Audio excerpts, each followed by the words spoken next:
चलो बाळको, तो हवे आज આપણે ખૂબ જ અગત્યના ટોપિક પર ચર્ચા કરીશું। તો વાત આવે છે હવે ટ્રાન્સફોર્મર, બરાબર છે। નામ કદાચ તમે સાંભળ્યું હશે તો કે ટ્રાન્સફોર્મરનો ઉપયોગ કેમ કરવો પડ્યો। સૌથી પહેલા આપણે એમાં રસ દાખવીએ। ટ્રાન્સફોર્મર કામ કઈ રીતે કરે છે એ આપણે પાછળ વિચારીએ, પણ સૌથી પહેલા તો એની વાત કરીએ કે ટ્રાન્સફોર્મરની જરૂર કેમ પડી। તો પહેલા એક આડકતરી રીતે એક બ્લોક ડાયાગ્રામ તમને દોરીને સમજાવું। જરૂર કેમ પડી એની વાત કરીએ તો માની લો કે આ શું છે, પાવર સ્ટેશન છે, PS પાવર સ્ટેશન। હવે પાવર સ્ટેશનની અંદર શું ઉત્પન્ન થાય? પાવર ઉત્પન્ન થાય છે, અને એ જે પાવર ઉત્પન્ન થાય છે એ આપણા ઘર સુધી કઈ રીતે પહોંચે છે તો કે કેબલ્સ દ્વારા પહોંચે છે, બરાબર। આપણા ઘર સુધી ક્યાંથી તો કે પાવર સ્ટેશનથી, શેના દ્વારા તો કે કેબલ્સ દ્વારા પાવર પહોંચે છે। હવે અહીંયા થાય છે શું, તો જ્યારે પાવર આપણા ઘર સુધી કેબલ સુધી પહોંચે છે તો આ કેબલ શેના બનેલા હોય છે ખબર છે ને, તો કે ધાતુના બનેલા હોય। આ જે કેબલ્સ હોય એ શેના બનેલા હોય? ધાતુના। એ પોતે શું ધરાવતો હોય? અવરોધ ધરાવતો હોય। અને જ્યારે તમે આ કેબલમાંથી પ્રવાહ અથવા પાવર પસાર કરો છો ત્યારે અવરોધના લીધે થઈને I²RT મુજબ શું ઉત્પન્ન થાય છે? જૂલ ઉષ્મા ઉત્પન્ન થાય છે। એટલે તમે જે પાવર મોકલો છો પાવર સ્ટેશનમાંથી એ ઉષ્મા રૂપે શું પામે છે? વિખેરણ પામે છે, બરાબર। બીજું, પાવર સ્ટેશનની અંદર જે પાવર ઉત્પન્ન થાય છે એને આપણે હજારો કિલોમીટર દૂર સુધી મોકલવાનો હોય છે, તો એના લીધે થઈને દૂર સુધી પાવર પહોંચી શકતો નથી, બરાબર છે।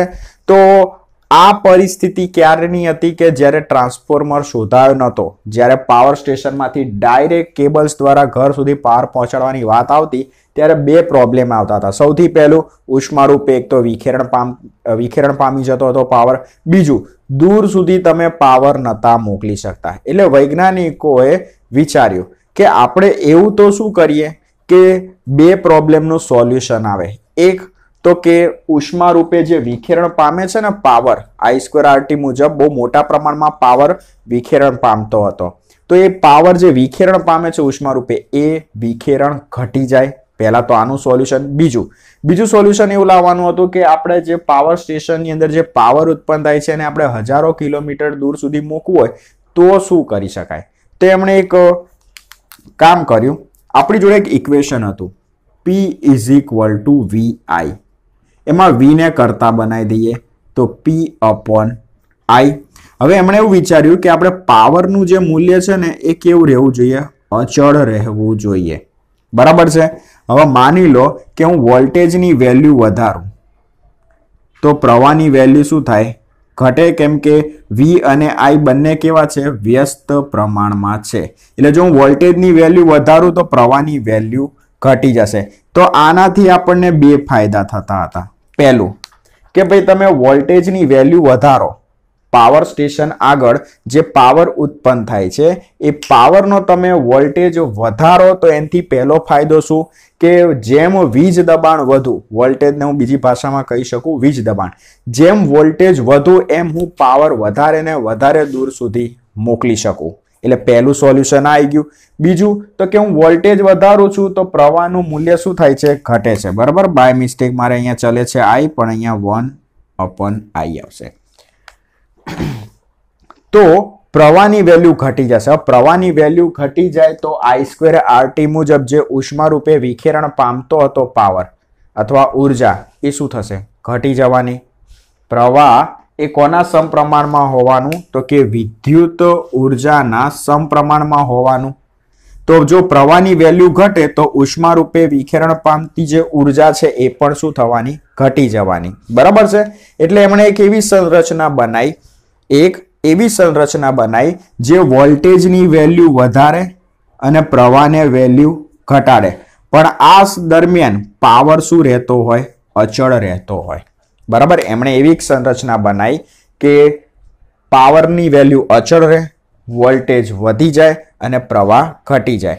તો વોલ્ટેજ વધી જાય એનાથી ફાયદો શું? તો ફાયદા નંબર 1 તમારો જે પાવર છે એ હજારો કિલોમીટર દૂર સુધી તમે મોકલી શકો. બીજો ફાયદો શું કે પ્રવાહની વેલ્યુ ઘટી જશે તો ઉષ્મા રૂપે જે વિખેરણ પામતી હતી ઉર્જા, જે પાવર વિખેરણ પામતો હતો એ શું થવાનો?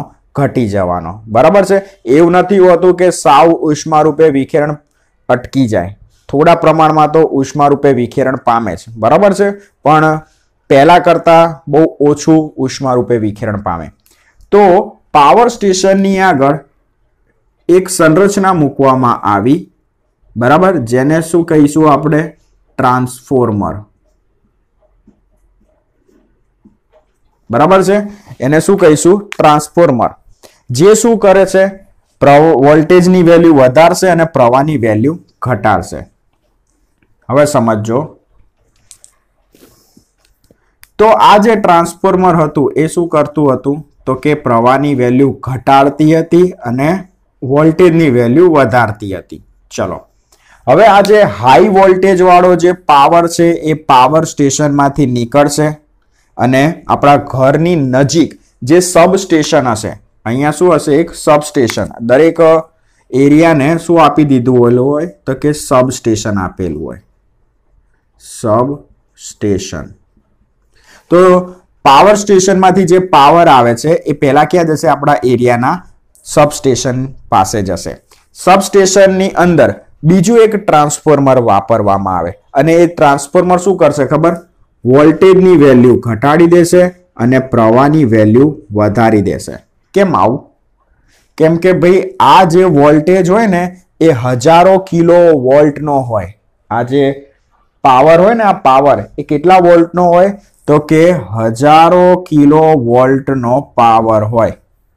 હવે આટલો હાઈ વોલ્ટેજ વાળો જે પાવર છે એ આપણા ઘર સુધી પહોંચે તો આપણા ઘરની અંદર બધું લાઇટ પંખા બધું બાળી નાખે. કેમ? કેમ કે આપણા ઘરે જે દરેક ઇન્સ્ટ્રુમેન્ટ ચાલે છે એ કેટલા વોલ્ટ પર ચાલે છે? 240 વોલ્ટ પર. અને જો આપણા ઘરની અંદર આ 240 વોલ્ટની જરૂર હોય એની જગ્યાએ આવી રીતે હજારો કિલો વોલ્ટ વાળો પાવર આપણા ઘરે આવે ને તો બધું વાયરિંગ બધું બાળી નાખે. એના માટે થઈને સબસ્ટેશનની અંદર એક બીજું ટ્રાન્સફોર્મર હોય. એ શું કરે? વોલ્ટેજની વેલ્યુ ઘટાડે અને પ્રવાહની વેલ્યુ વધારી દે અને પછી આપણા એરિયાની અંદર એ પાવરનું ડિસ્ટ્રીબ્યુશન કરે અને આપણા ઘર સુધી એ પાવર પહોંચે. હવે આમાં બે જગ્યાએ ટ્રાન્સફોર્મર વાપરવાના આવ્યા, પણ બંને ટ્રાન્સફોર્મરમાં પાછા પ્રકાર આવે. જેમ કે ટ્રાન્સફોર્મરના બે પ્રકાર. એક તો સ્ટેપ અપ ટ્રાન્સફોર્મર અને બીજું તો કે step down. Step up transformer આ કામ કરે, વોલ્ટેજનું મૂલ્ય વધારે અને પ્રવાહની વેલ્યુ ઘટાડે. સામે સ્ટેપ ડાઉન ટ્રાન્સફોર્મર શું કરે? તો વોલ્ટેજની વેલ્યુ ઘટાડે અને પ્રવાહની વેલ્યુ વધારે. બરાબર છે. તો આ કારણો હતા કે ભાઈ કેમ ટ્રાન્સફોર્મર શોધવાની જરૂર પડી. બરાબર છે. તો મેં તમને અત્યારે થોડું ટોપિક ઇન્ટરેસ્ટિંગ બનાવવા માટે ટ્રાન્સફોર્મરનો ઉપયોગ કેમ કરવો પડ્યો એની મેં વાત કરી. બરાબર છે. અને હવે આપણે શરૂઆત કરીએ તો કે ટ્રાન્સફોર્મર એટલે શું, એના પ્રકારો પણ ફરીથી આપણે જોઈશું, એની કાર્ય પદ્ધતિ શું છે અને ઇક્વેશન્સ પણ જોઈશું. ઇક્વેશન્સ તમારે એટલા માટે કેમ કે તમારે આના ટ્રાન્સફોર્મરના દાખલા બી ઘણા આવતા હોય છે. બરાબર, તો જોઈ લઈએ.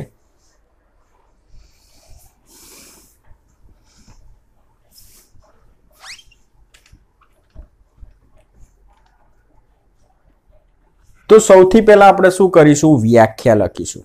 તો વ્યાખ્યા શું છે ટ્રાન્સફોર્મરની? એટલે વ્યાખ્યા તો નથી પણ હું કહી શકું કે આને ટ્રાન્સફોર્મર કહેવાય. આ જે સંરચના છે એને ટ્રાન્સફોર્મર કહેવાય. તો આપણે જે એસી વોલ્ટેજ આપીએ છીએ એ નીચા એસી વોલ્ટેજને ઊંચા વોલ્ટેજમાં અને ઊંચા વોલ્ટેજને નીચા વોલ્ટેજમાં રૂપાંતર કરી શકે એવું આ વિદ્યુતીય ઉપકરણ છે. તો ટ્રાન્સફોર્મર એ એસીના નીચા વોલ્ટેજને ઊંચા વોલ્ટેજમાં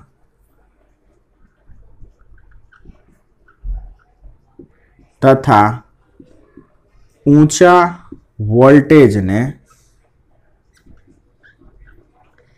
નીચા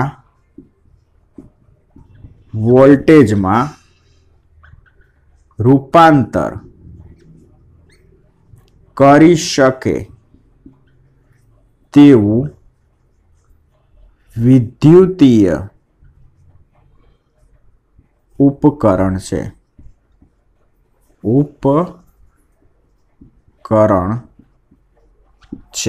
બરાબર છે. કોઈ કે ટ્રાન્સફોર્મર એટલે શું, તો તમે આ લખી શકો. હવે વાત આવે છે તો ટ્રાન્સફોર્મરના બે પ્રકાર. સૌથી પહેલું આવે છે તો કે સ્ટેપ અપ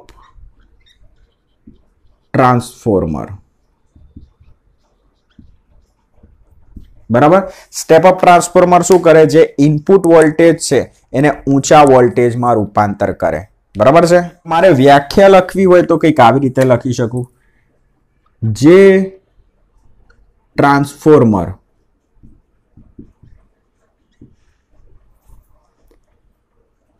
ઇનપુટ વોલ્ટેજ વધારી શકે તેવા ટ્રાન્સફોર્મર ને સ્ટેપ અપ ટ્રાન્સફોર્મર કહે છે. ખ્યાલ આવ્યો? બીજો પ્રકાર આવે છે સ્ટેપ ડાઉન. ફરીથી સમજાવી દઉં કે સ્ટેપ અપ ટ્રાન્સફોર્મર શું કરે તો કે જે નીચો વોલ્ટેજ હોય ને, નીચો ઇનપુટ વોલ્ટેજ એને હાઈ કરી નાખે. એટલે જે નીચો ઇનપુટ વોલ્ટેજ છે એને વધારી દે. બરાબર છે. માની લો કે હું આપું છું 2 વોલ્ટ, પણ ટ્રાન્સફોર્મર શું કરશે? એ નીચા વોલ્ટેજને હાઈ વોલ્ટેજમાં કન્વર્ટ કરી નાખશે. એટલે આપણે શું વ્યાખ્યા લખી? ઇનપુટ વોલ્ટેજ વધારી શકે. બરાબર. એટલે જે ઇનપુટ વોલ્ટેજ નાનો આવતો હતો એને હવે શું કરી નાખશે? વધારી નાખશે. તો એવું ટ્રાન્સફોર્મરને શું કહેવાય? Step up transformer. પછી આવે છે step down transformer. Step down transformer. તો આ શું કરે?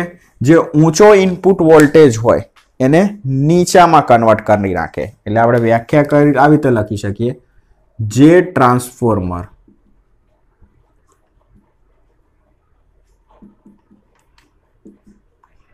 ઇનપુટ વોલ્ટેજ ઘટાડી શકે. બરાબર. ઘટાડી શકે તેવા ટ્રાન્સફોર્મરને સ્ટેપ ડાઉન ટ્રાન્સફોર્મર કહે છે.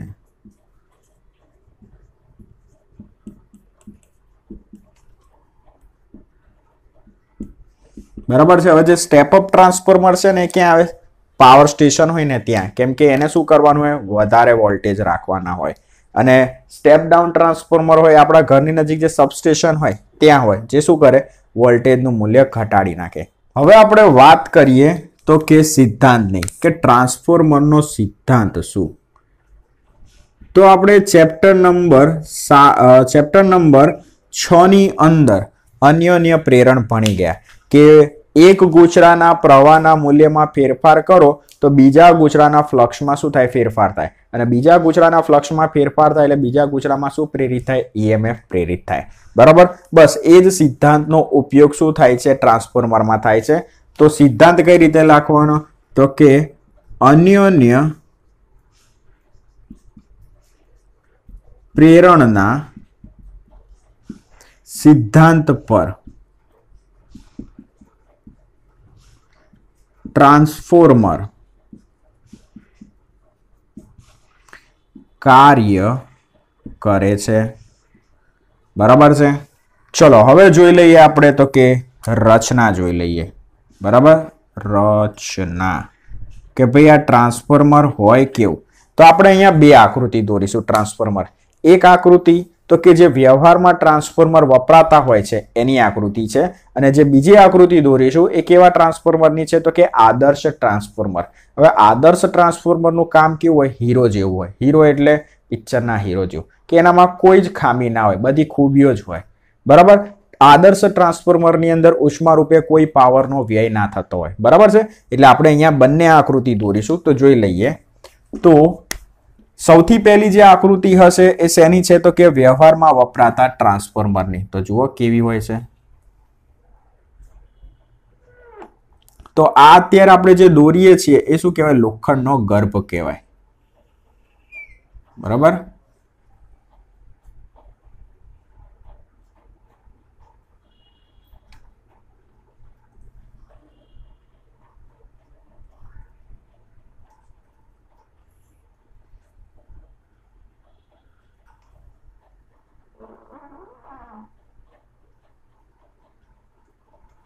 તો આ જે આપણે દોર્યું છે એ શું છે? લોખંડનો ગર્ભ છે. હવે આમાં શું કરવામાં આવે? તો બે ગૂંચળા વીંટાળવામાં આવે. બેમાંથી એક ગૂંચળાને શું કહેવાય? પ્રાથમિક ગૂંચળું. અને બીજાને શું કહેવાય? ગૌણ ગૂંચળું. તો જુઓ અહીંયા હું શું, તો સૌથી પહેલું જે ગૂંચળું ડ્રો કરું છું આને શું કહેવાય? પ્રાથમિક ગૂંચળું કહેવાય. કયું ગૂંચળું કહેવાય? પ્રાથમિક ગૂંચળું કહેવાય. અને અહીંયા શું લાગુ પાડેલું હોય? તો કે એસી વોલ્ટેજ લાગુ પાડેલું હોય. આ જે ગૂંચળું છે એ પ્રાથમિક ગૂંચળું છે, પ્રાથમિક ગૂંચળું. અને અહીંયા પ્રાથમિક ગૂંચળાને શું લાગુ પાડેલો હોય? એસી વોલ્ટેજ લાગુ પાડેલો હોય. હવે અહીંયા જે બીજું ગૂંચળું હોય છે એ બીજા ગૂંચળાને શું કહેવાય? તો કે ગૌણ ગૂંચળું કહેવાય. આ જે બ્લેક કલરનું છે ને એને કહેવાય ગૌણ ગૂંચળું. પછી આ જે મેં ફ્રેમ દોરી છે એને શું કહેવાય? તો કે લોખંડનો ગર્ભ કહેવાય. હવે આને હું અહીંયા લખીશ 1 નંબર, બરાબર છે. કેમ કે આ જે આકૃતિ છે વ્યવહારમાં વપરાતા ટ્રાન્સફોર્મરની છે. હવે બીજી જે આકૃતિ દોરીશ એ કઈ આકૃતિ છે? તો કે આદર્શ ટ્રાન્સફોર્મર. તો જુઓ હવે આદર્શ ટ્રાન્સફોર્મર. તો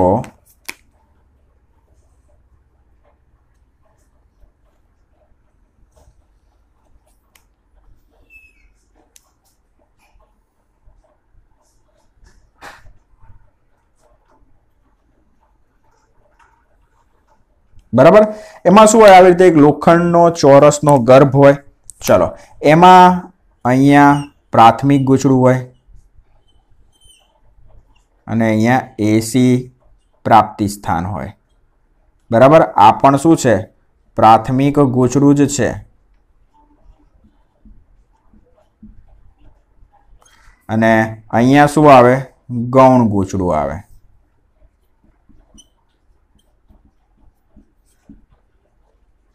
બીજું આ પણ શું છે? નરમ લોખંડનો ગર્ભ જ છે. એટલે આપણે બીજી વાર નહીં બતાવીએ, આવી રીતે બતાવી દેવાનું, બરાબર છે. હવે આ બેમાં ફેર શું? તો આમાં બંને ગૂંચળાઓ છે ને અલગ અલગ વીંટાળેલા હોય, જ્યારે આમાં છે ને એકની ઉપર એક ગૂંચળું વીંટાળેલું હોય, બરાબર છે. પ્રાથમિક ગૂંચળાને ઇંગ્લિશમાં શું કહેવાય? તો કે પ્રાઇમરી કોઇલ કહેવાય. ગૌણ ગૂંચળાને ઇંગ્લિશમાં શું કહેવાય? તો કે સેકન્ડરી કોઇલ કહેવાય, બરાબર છે. તો હવે આ પ્રમાણે આપણે શું લખવાનું? તો કે લખાણ લખવાનું. તો અહીંયા મેં વાત કરી પ્રમાણે અહીંયા બે ગૂંચળાને બે રીતે વીંટાળી શકાય. તો ગૂંચળાને મુખ્ય બે રીતે વીંટાળાય. સૌથી પહેલું આવે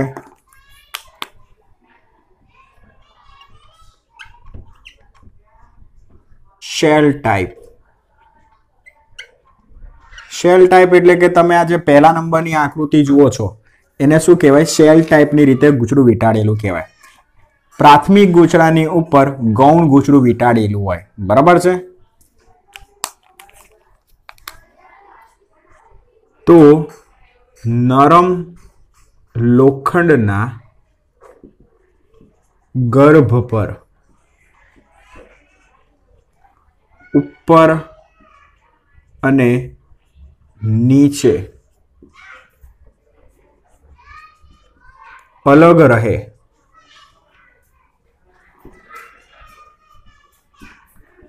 તેમ બંને ગૂંચળા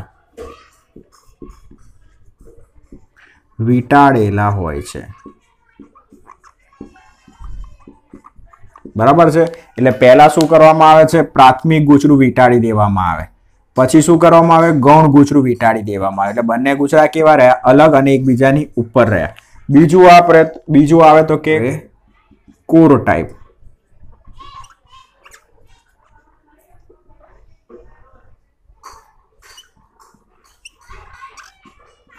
તો આ જે બીજા નંબરની આકૃતિ દેખાય છે એને કેવા પ્રકારનું ગૂંચળું વીંટાળેલું કહેવાય, તો કે કોર ટાઈપની રીતે. એટલે કે નરમ લોખંડના ગર્ભ પર બંને ગૂંચળાઓ એકબીજાથી અલગ અલગ રહે એવી રીતે સામસામેની બાજુએ વીંટાળેલ હોય. નરમ લોખંડના ગર્ભ પર બંને ગૂંચળાને સામસામેની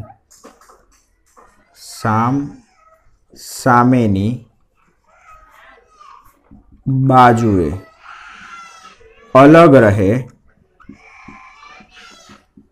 તેમ વીંટાળેલ હોય છે. બરાબર છે. આમાં એકની ઉપર એક હોય, જ્યારે આમાં શું હોય, સામસામેની બાજુઓ પર અલગ રહે તેવી રીતે ગૂંચળા વીંટાળવામાં આવે છે. હવે જોઈ લઈએ કે ભાઈ આ કાર્ય કઈ રીતે કરે. આ તો જે વાત કરી એ શેની વાત કરી, તો કે રચનાની વાત કરી. હવે કાર્ય પદ્ધતિની વાત કરી લઈએ કે કેવા પ્રકારની રીતે કામ કરે છે, તો જોઈ લઈએ. તો હવે વાત આવે છે તો કે કાર્ય પદ્ધતિની. તો જોઈ લો, કાર્ય પદ્ધતિમાં શું છે, તો કે ટ્રાન્સફોર્મેશનના પ્રાથમિક ગૂંચળા સાથે એસી પ્રાપ્તિ સ્થાન લાગુ પાડતા પ્રાથમિક ગૂંચળાના પ્રવાહના મૂલ્યમાં ફેરફાર થતા ગૌણ ગૂંચળાના ફ્લક્સમાં ફેરફાર થાય છે. આમ ગૌણ ગૂંચળામાં ઈએમએફ પ્રેરિત થશે. એકદમ સિમ્પલ વસ્તુ. હંમેશા જે પ્રાથમિક ગૂંચળું છે એને એસી પ્રાપ્તિ સ્થાન લાગુ પાડવામાં આવે. હવે એસી પ્રાપ્તિ સ્થાન તો આપણને ખબર છે કે સમય સાથે એના મૂલ્યમાં શું થાય, વધારો થાય, ઘટાડો થાય, વધારો થાય, ઘટાડો થાય. એટલે સમય સાથે આ જે પ્રાથમિક ગૂંચળું છે એમાંથી પસાર થતા પ્રવાહના મૂલ્યમાં ફેરફાર થાય. હવે આપણને ખબર છે પ્રવાહના મૂલ્યમાં ફેરફાર થાય એટલે સામે જે બીજું ગૂંચળું છે એ બીજા ગૂંચળાના ફ્લક્સમાં પણ શું થાય, ફેરફાર થાય. હવે બીજા ગૂંચળાના ફ્લક્સમાં ફેરફાર થાય તો ફેરેડેના નિયમ મુજબ શું ઉત્પન્ન થશે, આમાં ઈએમએફ પ્રેરિત થશે. બરાબર. આગળ જુઓ. હવે આ જે ઈએમએફ પ્રેરિત થાય છે એ ગૂંચળાના આંટાની સંખ્યા પર આધાર રાખે. આપણને ખબર છે જેટલા આંટાની સંખ્યા વધુ એટલું ઈએમએફ વધુ ઉત્પન્ન થાય. આ આપણને ખબર છે. આગળ ધારો કે પ્રાથમિક ગૂંચળાને અવગણી શકાય તેટલા મૂલ્યનો અવરોધ છે. આ જે પ્રાથમિક ગૂંચળું છે એને કેટલો અવરોધ છે કે તમે અવગણી શકો ને એટલો નાના મૂલ્યનો અવરોધ છે, લગભગ છે જ નહીં એવું તમે વિચારી શકો. તથા સમગ્ર ગર્ભનું ચુંબકીય ફ્લક્સ એ પ્રાથમિક અને ગૌણ ગૂંચળા સાથે સંકળાયેલું હોય. આ જે આખો જે લોખંડનો ગર્ભ છે એનું જે ચુંબકીય ફ્લક્સ છે એ ચુંબકીય ફ્લક્સ પ્રાથમિક અને ગૌણ બંને ગૂંચળા સાથે સંકળાયેલું હોય છે. હવે આપણે થોડું મેથેમેટિકલી જોઈ લઈએ. જેમ કે આપણે હવે શું કરીશું, ફેરેડેનું જે ઇક્વેશન છે એ કોના માટે લખીશું, પ્રાથમિક ગૂંચળા માટે. તો જુઓ, પ્રાથમિક ગૂંચળા માટે EMF તો EP is equal to minus NP d phi by dt. હવે એમાં d phi બાય dt ને હું કરતા બનાવી દઉં તો d phi by dt is equal to minus EP છેદમાં NP, સમીકરણ નંબર 1. એવી રીતે ગૌણ ગૂંચળા માટે ઇક્વેશન લખીએ તો ગૌણ ગૂંચળા માટે EMF તો ડાયરેક્ટ હું આના ઉપરથી ઇક્વેશન લખું તો d phi by dt is equal to minus ES by NS, સમીકરણ નંબર 2. સમીકરણ 1 અને 2 બંને સરખાઈ દઈએ તો સમીકરણ 1 અને 2 સરખાવતા તો માઇનસ EP છેદમાં NP is equal to minus ES છેદમાં NS. Minus minus plus. હવે હું શું કરીશ, NS સામે લઈ જઈશ તો NS by NP is equal to ES by EP. બરાબર. ખૂબ અગત્યનું ઇક્વેશન છે એટલે તમારે એને યાદ રાખવું. આને કહી દો સમીકરણ નંબર 3. હવે ધ્યાન રાખવું. શું ધ્યાન રાખશો, અહીં NS બાય NP એને શું કહેવાય ખબર? લેમ્બડા. જ્યાં લેમ્બડાને શું કહેવાય?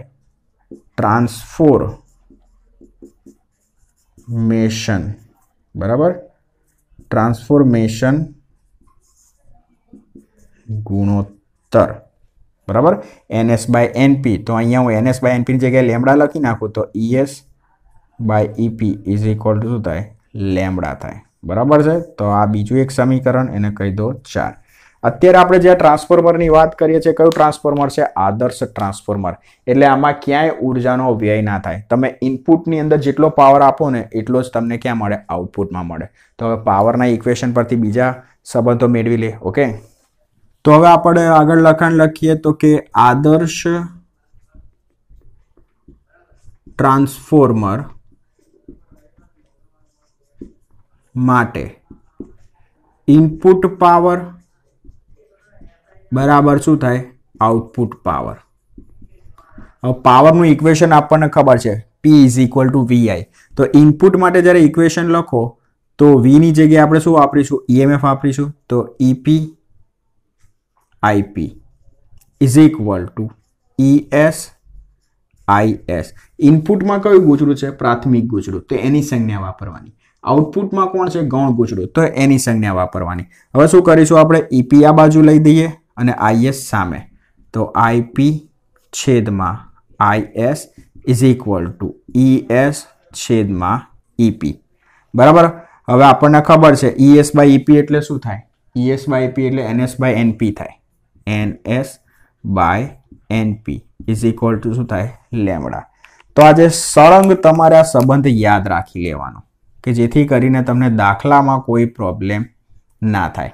બીજી વસ્તુ, હવે જે સ્ટેપ અપ ટ્રાન્સફોર્મર અને સ્ટેપ ડાઉન ટ્રાન્સફોર્મર. તો સ્ટેપ અપ ટ્રાન્સફોર્મર હોય ને એમાં જે પ્રાથમિક ગૂંચળું હોય એમાં આટાની સંખ્યા વધારે હોય, જ્યારે ગૌણ ગૂંચળામાં આટાની સંખ્યા શું હોય? ઓછી હોય. તમને હું ડિફરન્સ બતાવું તો સ્ટેપ અપ ટ્રાન્સફોર્મર. તો સ્ટેપ અપ ટ્રાન્સફોર્મર છે એમાં આ પ્રાથમિક ગૂંચળું અને આ શું હોય? ગૌણ ગૂંચળું. તો ગૌણ ગૂંચળામાં આટાની સંખ્યા ઓછી હોય પણ તાર કેવો હોય? જાડો હોય. જ્યારે પ્રાથમિક ગૂંચળામાં આટાની સંખ્યા વધુ હોય પણ તાર કેવો હોય? પાતળો હોય. બીજું આવે સ્ટેપ ડાઉન ટ્રાન્સફોર્મર. બરાબર, તેમાં ઊંધું હોય. પ્રાથમિક ગૂંચળામાં છે ને આટાની સંખ્યા ઓછી હોય, જ્યારે ગૌણ ગૂંચળામાં આટાની સંખ્યા કેવી હોય? વધારે હોય. ખ્યાલ આવે છે? તો આ જે છે ડિફરન્સ તમને પૂછે તો તમે લખી શકો છો. હવે આપણે શું જોઈશું કે ટ્રાન્સફોર્મરની અંદર કઈ કઈ જગ્યાએ ઉર્જાઓનો વ્યય થઈ શકે. બરાબર, તો એ પણ જોઈ લઈએ. ચલો, તો વાત કરીએ કે જે રોજબરોજ ટ્રાન્સફોર્મર વપરાતા હોય છે જેને આપણે શું કહીએ છીએ? વાસ્તવિક ટ્રાન્સફોર્મર. તો એની અંદર ઉર્જાનો વ્યય થતો હોય તો કેવી રીતે થતો હોય અને એનો વ્યય અટકાવવો હોય તો તમે શું ઉપાય કરી શકો? તો સૌથી પહેલું છે ફ્લક્સ લીકેજ. મતલબ શું? તો આપણે હમણાં જોયું કે લોખંડનો જે ગર્ભ છે, આપણે જે બીજા નંબરની આકૃતિ દોરી હતી કંઈક આવી હતી. બરાબર, આવી રીતે શું હોય? ચોરસ લોખંડનો ગર્ભ હોય. હવે એમાં શું હોય? અહીંયા પ્રાથમિક ગૂંચળું હોય, જ્યારે અહીંયા શું હોય? ગૌણ ગૂંચળું હોય. હવે આમાં થાય કેવું? પ્રાથમિક ગૂંચળું અને ગૌણ ગૂંચળાની વચ્ચે શું હોય? અહીંયા ખાલી જગ્યા હોય જ્યાં શું હોય? હવા હોય. એટલે આની લીધે થઈને પ્રાથમિક ગૂંચળામાંથી જે પ્રવાહ પસાર થાય છે એ પ્રવાહમાં ફેરફાર થતા શું ઉત્પન્ન થાય છે? ક્ષેત્ર રેખાઓ ઉત્પન્ન થાય છે. એ બધી જ ક્ષેત્ર રેખાઓ આમાંથી એટલે કે ગૌણ ગૂંચળામાંથી પસાર નથી થતી હોતી. તમે વિચારો કે આની ક્ષેત્ર રેખાઓ બધી આમાંથી પસાર ના થાય એટલે શું થાય? આજુબાજુનો લોખંડનો ગર્ભ છે એમાંથી ક્ષેત્ર રેખાઓ પસાર થાય. એટલે આની સાથે જોઈએ એટલું ફ્લક્સ સંકળાય નહીં. કેમ? કેમ કે બંને ગૂંચળાઓ કેવા છે? અલગ અલગ વીંટાળેલા છે. પાછા વચ્ચે શું હોય? ખાલી જગ્યા એટલે કે હવા હોય. એટલે આની જે ક્ષેત્ર રેખાઓ છે, કેમ કે તમે આમાંથી એસી પ્રવાહ પસાર કરવાના, સમય સાથે પ્રવાહની વેલ્યુ બદલાતી રહેવાની, અને હવે તમે જ્યારે પ્રવાહના મૂલ્યમાં ફેરફાર કરો એટલે આની સાથે જે ચુંબકીય ક્ષેત્ર ઉત્પન્ન થવાનું એના મૂલ્યમાં ફેરફાર થવાનું. પણ એની બધી ક્ષેત્ર રેખાઓ આમાંથી પસાર નહીં થાય, આજુબાજુના વિસ્તારમાં વેડફાઈ જશે. એટલે એક પ્રકારે ઉર્જાનો શું થાય છે? વ્યય થાય છે. હવે તમારે આ ઉર્જાનો વ્યય થતો અટકાવવો હોય તો તમારે શું કરવું પડે? તો આ જે પ્રાથમિક ગૂંચળું અને ગૌણ ગૂંચળું છે એને શું કરવામાં આવે? એકબીજાની ઉપર વીંટાળવામાં આવે. તો આ પ્રાથમિક ગૂંચળું અને એની ઉપર શું વીંટાળવામાં આવે? ગૌણ ગૂંચળું. તો પ્રાથમિક ગૂંચળાની બધી ક્ષેત્ર રેખાઓ ગૌણ ગૂંચળામાંથી પસાર થવાની, એટલે ક્યાંય ઉર્જાનો વ્યય થશે નહીં. તો આ શું હતું? તો પહેલું કારણ હતું કે કઈ રીતે ઉર્જાનો વ્યય થાય છે, અને બીજું કે એનો ઉપાય શું. પછી વાત આવે છે તો કે વાઇન્ડિંગનો અવરોધ. તમે અહીંયા જુઓ છો કે પ્રાથમિક ગૂંચળું અને ગૌણ ગૂંચળું. તો પ્રાથમિક ગૂંચળું અને ગૌણ ગૂંચળું બંને એ ધાતુનામાંથી જ બનાવેલા તારો હોય, અને એને પણ શું હોવાનો? અવરોધ તો હોવાનો ને. એટલે આ ગૂંચળા શું થાય? ગરમ થાય. તો એ પ્રકારે પણ શું થાય? ઉર્જાનો વ્યય થઈ શકે. તો એ ઉર્જાનો વ્યય ઘટાડવા માટે શું કરવાનું? તેના માટે શું વાપરવામાં આવે છે? ગૌણ ગૂંચળા અને પ્રાથમિક ગૂંચળા તરીકે તાંબાનો તાર. આ જે તાર વપરાય છે ને ગૂંચળામાં, એ કયો હોય? તાંબાનો તાર હોય. અને હંમેશા વાઇન્ડિંગમાં હંમેશા તાંબાનો જ તાર વપરાય, કેમ કે એનો અવરોધ બાકી બધી ધાતુઓ કરતાં ઓછો હોય અને ઇઝીલી તાંબુ તમને મળી રહે. તો વાઇન્ડિંગનો અવરોધ, તો આપણે એમાં શું લખવાનું કે ભાઈ પ્રાથમિક ગૂંચળું અને ગૌણ ગૂંચળું એ ધાતુના જ બનેલા ગૂંચળા હોય. પ્રવાહ પસાર કરતા I²R મુજબ ઉષ્મા રૂપે શું થતું હોય છે? પાવરનો વ્યય થતો હોય છે. આ પાવરનો વ્યય ઘટાડવા માટે તમારે શું કરવાનું? તો કે જે ધાતુના ગૂંચળા છે એ તમારે તાંબાના બનાવવાના, તો તમે પાવરનો વ્યય ઘટાડી શકો. ત્રીજા નંબર પર શું છે? એડી પ્રવાહ છે. ફરીથી એડી પ્રવાહ તકલીફ આપે છે. એડી પ્રવાહ એસી પ્રાપ્તિ સ્થાન, સમય સાથે પ્રવાહના મૂલ્યમાં શું થાય? ફેરફાર થાય. હવે આની બધી ક્ષેત્ર રેખાઓ આમાંથી પસાર ના થાય. આજુબાજુ જે લોખંડનો ગર્ભ છે એમાંથી ક્ષેત્ર રેખાઓ પસાર થવાની. હવે આજુબાજુના વિસ્તારમાં આ જે ગર્ભ ભાગ છે એમાંથી ક્ષેત્ર રેખાઓ પસાર થાય એટલે શું તૈયાર થાય? ઘૂમરી પ્રવાહો તૈયાર થાય. બરાબર? શું પસાર થાય? આવી રીતે ઘૂમરી પ્રવાહ તૈયાર થાય. ઘૂમરી પ્રવાહ ક્યારે તૈયાર થાય? જ્યારે ક્ષેત્રના મૂલ્યમાં ફેરફાર થાય. ચુંબકીય ક્ષેત્રના મૂલ્યમાં ફેરફાર થાય. એ ચુંબકીય ક્ષેત્રના ફેરફારના લીધે તેને આવી રીતે લોખંડનો ગર્ભ હોય એમાં પ્રવાહ ઉત્પન્ન થાય. અને પ્રવાહ કેવો હોય? વર્તુળાકાર માર્ગે હોય. હવે વર્તુળાકાર માર્ગે આ ગર્ભ ભાગમાં પ્રવાહ ઉત્પન્ન થાય. લોખંડનો ગર્ભ છે એટલે શું થાય? ઉષ્મા ઉર્જા ઉત્પન્ન થાય. હવે લોખંડના ગર્ભમાં ઉષ્મા ઉર્જા ઉત્પન્ન થાય એટલે શું થયું? એક પ્રકારે ઉર્જાનો વ્યય થયો ને. તો આ ખોટી વસ્તુ કહેવાય. તો એના સોલ્યુશન માટે શું? તો તમને યાદ હોય તો એડી પ્રવાહવાળો જે ટોપિક ભણ્યા હતા આપણે ચેપ્ટર નંબર 6માં, તો ટ્રાન્સફોર્મર અથવા મોટરની અંદર એક સળંગ લોખંડનો ગર્ભ ના હોય. પહેલી લોખંડની પટ્ટી, એની ઉપર બીજી લોખંડની પટ્ટી, ત્રીજી લોખંડની પટ્ટી, ચોથી લોખંડની પટ્ટી, અને દરેક પટ્ટીની વચ્ચે શું લગાવેલું હોય? અવાહક વાર્નિશ લગાવેલું હોય. એટલે લોખંડનો ગર્ભ સળંગ નહીં રહે. લોખંડનો ગર્ભ સળંગ નહીં રહે એટલે લોખંડના ગર્ભની અંદર જે એડી પ્રવાહ છે એને વહેવા માટે માર્ગ ઓછો મળવાનો, એટલે એડી પ્રવાહની વેલ્યુ ઘટી જવાની. એડી પ્રવાહની વેલ્યુ ઘટી જાય એટલે ઉષ્મા રૂપે જે વિખેરણ પામતો પાવર હતો એ ઘટી જાય. એડી પ્રવાહ ક્યારે ઉત્પન્ન થાય? જ્યારે એને વહેવા માટે બહુ મોટો વિસ્તાર મળે, ક્ષેત્રફળ વધુ હોય તો એને વહેવા માટે વધુ માર્ગ મળે. તો તમે એડી પ્રવાહના લીધે તેને ઉષ્મા રૂપે વિખેરણ થાય. સોલ્યુશન શું? તો સળંગ લોખંડના ટુકડામાંથી ગર્ભ નહીં બનાવવાનો. બહુ બધી લોખંડની પાતળી પટ્ટીઓ એકબીજાની ઉપર ગોઠવતા જવાની, થપ્પી કરતા જવાની, એટલે સળંગ લોખંડનો ગર્ભ નહીં થાય. બીજું, દરેક પટ્ટીની વચ્ચે વાર્નિશ લગાવવાનું આવે. એવા વાહક હોય એટલે એક લોખંડની પટ્ટીનો પ્રવાહ બીજી પટ્ટીમાં ના જાય. પટ્ટીમાંથી પ્રવાહ પસાર ના થાય એટલે એડી પ્રવાહની વેલ્યુ ઘટી જાય. એટલે લોખંડને શું હોય? અવરોધ હોય, ઉષ્મા રૂપે વિખેરણ નહીં થાય. એના પછી આવે છે તો કે હિસ્ટેરિસિસ. તો હિસ્ટેરિસિસની અંદર એવું હોય કે જનરલી આ જે લોખંડનો ગર્ભ છે તમે એસી પ્રવાહ પસાર કરો છો એટલે લોખંડનો ગર્ભ શું થશે? થોડા સમય માટે ચુંબક તરીકે વર્તે, પાછું પોતાનું ચુંબકત્વ ગુમાવશે. ચુંબકીયકરણ, વિચુંબકીયકરણ, ચુંબકીયકરણ, વિચુંબકીયકરણ, એટલે થોડી વારે ચુંબક બનશે, થોડી વારે પાછું ચુંબકત્વ ગુમાવશે. એના લીધે થઈને શું થાય? તો કે ઉષ્મા રૂપે ઉર્જાનો વ્યય થાય. તો હવે એનું સોલ્યુશન શું? તો કોઈ પણ દ્રવ્ય હોય, મેગ્નેટિક પદાર્થ હોય, એને શું હોય? આવી હિસ્ટેરિસિસ સાયકલ હોય. બરાબર. તમારે એવું દ્રવ્ય પસંદ કરવાનું કે હિસ્ટેરિસિસ સાયકલ છે અથવા હિસ્ટેરિસિસ વક્ર છે એની પહોળાઈ કેવી હોય? સાંકડી હોય. દરેક પદાર્થને, જે મેગ્નેટિક પદાર્થ છે, દરેક મેગ્નેટિક પદાર્થને શું હોય? હિસ્ટેરિસિસ સાયકલ હોય. તમારે એવો મેગ્નેટિક પદાર્થ પસંદ કરવાનો કે જેની હિસ્ટેરિસિસ વક્ર છે ને એ કેવી હોય? સાંકડી હોય. અને આવા પદાર્થનો તમે ઉપયોગ લોખંડનો ગર્ભ બનાવવા માટે કરશો તો તમે આ જે ઉષ્મારૂપે ઉર્જાનો વ્યય થાય છે એ પણ તમે ઘટાડી શકો. બીજું, 5મા નંબરનો જે ઉર્જાનો વ્યય છે એમાં કોઈ પ્રોપર નામ નથી, પણ એમાં એવું હોય કે ઘણીવાર તમે ટ્રાન્સફોર્મર ચાલુ પોઝિશનમાં હોય, તમે ત્યાંથી પાસ થાવ ને તો તમને હમરિંગનો અવાજ આવે, પેલો ભમરો બોલતો હોય ને એવો અવાજ આવે. તો એનું કારણ શું હોય છે? તો આ જે લોખંડનો ગર્ભ છે ને એ વાઇબ્રેટ મારતો હોય, ચુંબકીય ક્ષેત્રના લીધે થઈને નાનો મોટો થતો રહે. એના લીધે થઈને પણ શું થાય? તો કે આ જે લોખંડનો ગર્ભ છે એ પોતે ઉષ્મા ઉર્જા ઉત્પન્ન કરે. એટલે અહીંયા જે વાઇબ્રેશન થાય છે લોખંડના ગર્ભની અંદર, એના લીધે થઈને પણ શું થાય? વિદ્યુત ઉર્જાનો વ્યય થાય છે. તો આ બધા જે કારણો હતા એ ઉર્જાનો વ્યય થવામાં હતા કે ભાઈ ટ્રાન્સફોર્મરની અંદર કઈ કઈ રીતે ઉર્જાનો વ્યય થઈ શકે. મોટા ભાગના કિસ્સામાં આપણે સોલ્યુશન આપ્યું કે કઈ રીતે તમે આ જે ઉષ્મા ઉર્જા રૂપે વિખેરણ પામે છે પાવર એ ઘટાડી શકો. બરાબર. લખાણ કઈ રીતે લખવાનું એનું તમને પેજ મોકલી દઈશ. ઓકે.